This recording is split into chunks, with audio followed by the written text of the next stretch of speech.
Hello दोस्तों, स्वागत है हमारे YouTube channel one step electrical में। दोस्त आज की इस वीडियो में हम जानने वाले हैं टाइप ऑफ इलेक्ट्रिकल वायरिंग, यानी वायरिंग का कितने प्रकार होता है। आज की इस वीडियो में हम इसके एडवांटेज और डिसएडवांटेज भी बात करेंगे। तो चलिए दोस्तों आज की वीडियो शुरू किया जाए। इलेक्ट्रिकल वायरिंग 4 प्रकार का होता है। पहला क्लीट वायरिंग, दूसरा बटन वायरिंग, तीसरा कैसिंग या कैपिंग वायरिंग बोला जाता है और चौथा कंडक्ट वायरिंग। सबसे पहले तो हम ये समझ लेते हैं कि क्लीट वायरिंग कैसे होता है। क्लीट वायरिंग में एक्चुअली में दोस्त फोर्सलिन या लकड़ी का कुछ क्लीट मिलता है और उस क्लीट में स्लॉट रहता है। जैसे कि एक केबल अगर आपको लगाना है उसमें एक स्लॉट होगा, यानी एक खांचा होगा, उसमें कील या कुछ नुकीला चीजें डाल करके दीवार में फिट करके फिर उसके ऊपर आपको केबल को फिक्स करना होता है। आप इस तरह से इमेज में देख सकते हैं। इस तरह से आपको एक वायर यूज करना हो तो एक स्लॉट वाला लेना होगा। 2 वायर को अगर फिक्स करना है तो 2 वायर वाला स्लॉट आपको लेना होगा। एडवांटेज की बात की जाए तो ये जो है बहुत ही आसान तरीका से फिक्स हो जाता है और बहुत कम टाइम में भी, और इसकी लागत भी बहुत कम होता है। लेकिन ये जो वायरिंग किया जाता है ये टेम्पोरेरी होता है।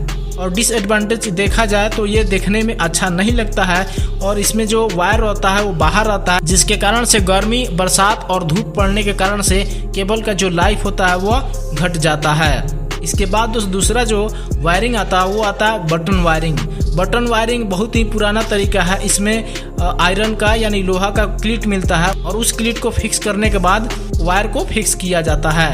एडवांटेज की बात की जाए तो ये वायरिंग सिंपल है और इजी है, लागत भी बहुत कम होता है और रिपेयर भी किया जाए अगर यानी कोई फॉल्ट वगैरह भी होता है तो बहुत ही अच्छा और बहुत ही कम टाइम में आप जो है इसको रिपेयर कर सकते हैं। अगर डिसएडवांटेज की बात की जाए तो इसे घर के बाहरी हिस्से में नहीं कर सकते हैं, क्योंकि इसमें भी ठंडा, गर्मी और बरसात होने के कारण से जो केबल का लाइफ होता है वो घट जाता है और कुछ समय के बाद जो केबल होता है वो लटक जाता है। इसके बाद दोस्त आता है तीसरा, जिसे कैसिंग या कैपिंग वायरिंग बोला जाता है। ये आज भी बहुत प्रचलित है। इसका इस्तेमाल आज भी हम लोग करते हैं, अपने घरों में भी करते हैं या दुकान वगैरह में भी यूज किया जाता है। इसमें क्या होता है कि कैसिंग जो पट्टी होता है या बटन वायरिंग भी बोला जाता है, उस दीवार के ऊपर कील गाड़ के इस पट्टी को पहले फिक्स करते हैं और उसमें केबल डाल के फिर ऊपर से एक पट्टी को चढ़ाया जाता है, यानी केबल को कवर कर दिया जाता है।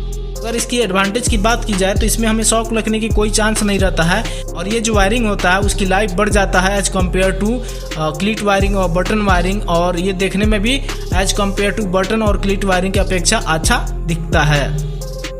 और डिसएडवांटेज देखा जाए तो इसमें फॉल्ट को ढूंढना थोड़ा मुश्किल हो सकता है और अगर कोई फॉल्ट होता है तो पूरी पट्टी जलने का संभावना बना रहता है। इसके बाद दोस्त लास्ट आता है जिसे हम कंडक्ट वायरिंग बोलते हैं। जो कंडक्ट वायरिंग है इसे हम 3 भागों में बांटते हैं। पहला सरफेस माउंटिंग, दूसरा कंसील्ड कंडक्ट वायरिंग और तीसरा जो आता है वो सेमी कंसील्ड कंडक्ट वायरिंग बोला जाता है। सरफेस वायरिंग में ऐसा होता है कि जो पाइप होता है वो दीवार के ऊपर हम क्लिप इस्तेमाल करके इसको पहले फिक्स करते हैं, फिर उसके अंदर जो है केबल यूज करते हैं, यानी उसके अंदर केबल डालते हैं।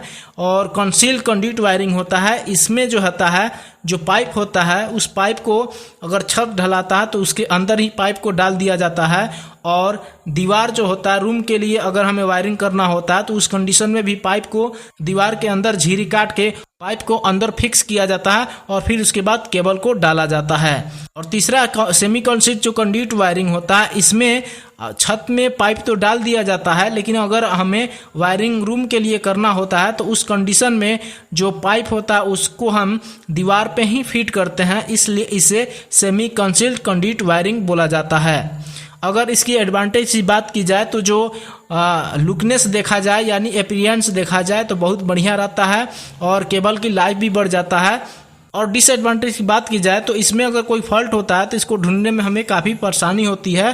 तो दोस्त मैं आशा करता हूं कि इस वीडियो से आपको समझ में आया होगा कि इलेक्ट्रिकल वायरिंग कितने प्रकार का होता है। तो आज के लिए इतना ही। Thank you for watching.